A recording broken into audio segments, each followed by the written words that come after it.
Good afternoon from Central Virginia. And it's a windy day outside, and I'm just taking it a little bit easy because I've been overdoing it a little bit on my arm. And here is Tiberius the cat. Today, I want to talk with you, give another book review of a book that I found really helpful in my gardening journey. Tiberius is definitely going to be helping me, but I don't think you're being so helpful now, buddy. Can you hop down? Thank you. The name of the book is Winning the War on Weeds, and it is subtitled A No-Till Gardening Handbook. It's by John Moody, who is a no-till gardener in Kentucky. Apparently, he started his farm 27 years ago on a very weedy, very compacted patch of land in Kentucky, and has tried a number of things to eradicate weeds, and also eventually came over to no-till agriculture. Tiberius, you are determined, aren't you? Let me tell you a little bit about this book and some of the ways that it's organized. I have my cheat sheet here. First of all, this is for no-till gardening, and he's very adamant that he does not believe in use tillage, and believes that tillage itself can help perpetuate the weed problem in farms and gardening.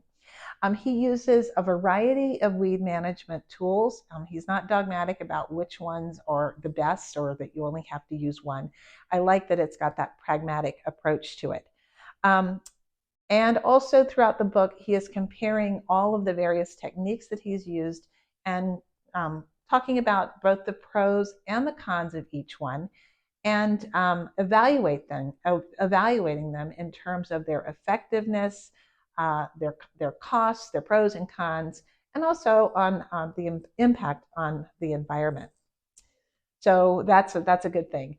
The book has no pictures, and he's not apologetic about that at all. So if you like lots of pictures in a book, this is not the book. He says you can go to his website and see all the pictures in beautiful living color that you want. Another thing that he says is not every approach works every time on every farm or in the same way on every farm or garden. And I think that's a really, really, really important point that he stresses. In the book, he says, nature wants plant life to spread. Understanding that very basic point is at the root of managing weeds, in his view. All right, so why do I like this book? Well, it's not real long. It's not that I dislike long books, but the book is really concise. It is not particularly long. It is the writing style is very fun and easy to read, and it reflects a little bit of personality, I suspect. It's got a little bit of attitude in there, kind of a la Ruth Stout. Not quite as saucy as Ruth Stout was, though. It gives a tremendous number of tips and practical advice, and I really like that in the book. It is comprehensive. It's starts with know thy enemy, and it takes you through all sorts of ways to understand how weeds spread or how to eradicate them from your garden. It talks about mulches. It talks about weed elimination, weed control, all sorts of things. And he's tried them all. And he compares them all on that basis. There are a tremendous number of tips, really, really practical tips. And sometimes he'll summarize what he's found in a chapter by going, 1, 2, 3, 4. And it's just a really good way to sort of drive those points home and reinforce them. My favorite part of the book, or the part I personally found most useful because I actually use this technique, is on mulching. And he explains a lot about why mulching works in weed control and weed spread. And sometimes it actually doesn't work in certain instances. So he divides it up. Again, everything is always pros and cons, the pluses and the minuses of any given technique. He divides mulches into, or at least organic mulches, into two types. Tree-based, things like wood chips, bark, sawdust, which he doesn't recommend, by the way. He does not recommend sawdust as a mulch. And leaf mold, and also then there are grass-based mulches, hay and straw. Interestingly enough, the one thing he does not recommend that you often hear people utilize is using fresh cut grass as a mulch. He does that for a number of reasons. One is that he says it can actually lead to soil imbalance. Because grass is so high in nitrogen, it can actually lead to an imbalance in your soil. He also says that grass can contain hidden seeds in its stalk, and so sometimes you can actually be putting weed seeds, grass seed into your garden without knowing. And finally, and this makes great sense to me, he says it's robbing Peter to pay Paul. And I have always felt that as well, because grass is high in nitrogen, and whatever you take out of your lawn, people spend a lot of money putting nitrogen and putting chemicals inside their lawn to fertilize it. Well, why not just cut the grass and leave it and let that decay naturally and feed right back into the lawn? And that's basically what he says. It says it's like robbing Peter to pay Paul. So I feel a little bit vindicated that I don't have my lawn cut and bagged and all of that stuff. I just cut it, let it be, and let it fertilize my lawn. And my lawn is actually, even though it's very weedy and a wild lawn, as you might know, it is also very resilient, very diverse, and comes back after drought, et cetera, et cetera. My goodness, my cats are having a scuffle. This is going to take a minute of cat fighting.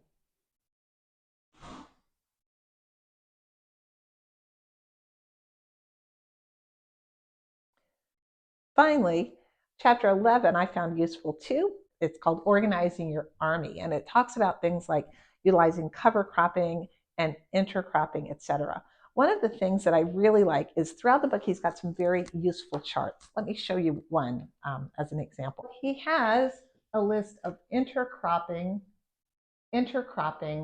combinations, and that is super, super useful. You hear a lot about intercropping, and it is, but what do you put with what, and what are good combinations? This is different than companion planting. This is to make sure that your soil is always covered.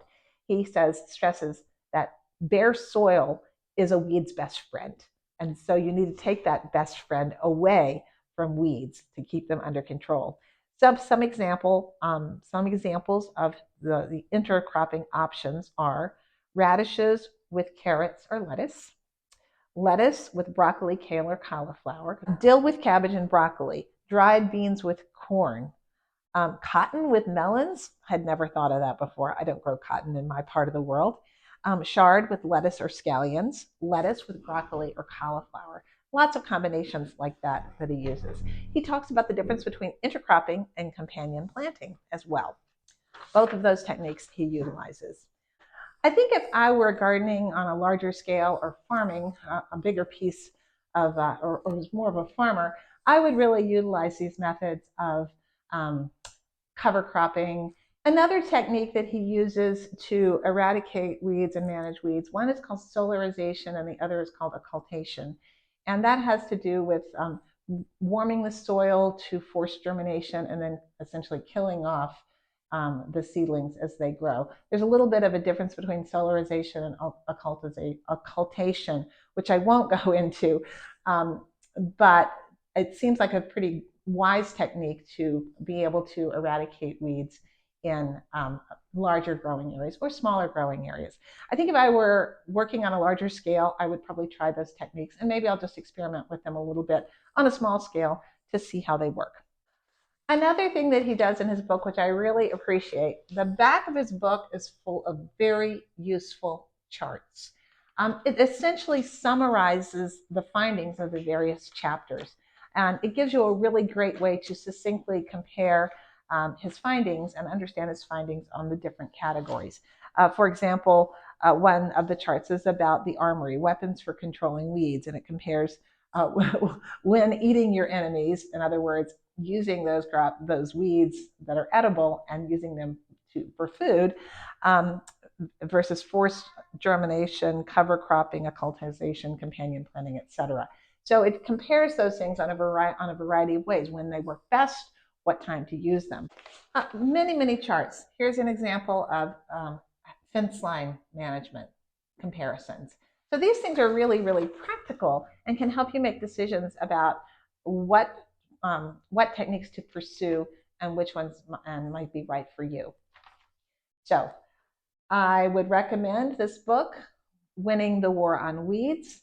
I have found it very, very helpful, and perhaps you will too. So I'll probably be doing one or two more of these book reviews as the season progresses. Do take a look at my channel's playlist on good garden reads.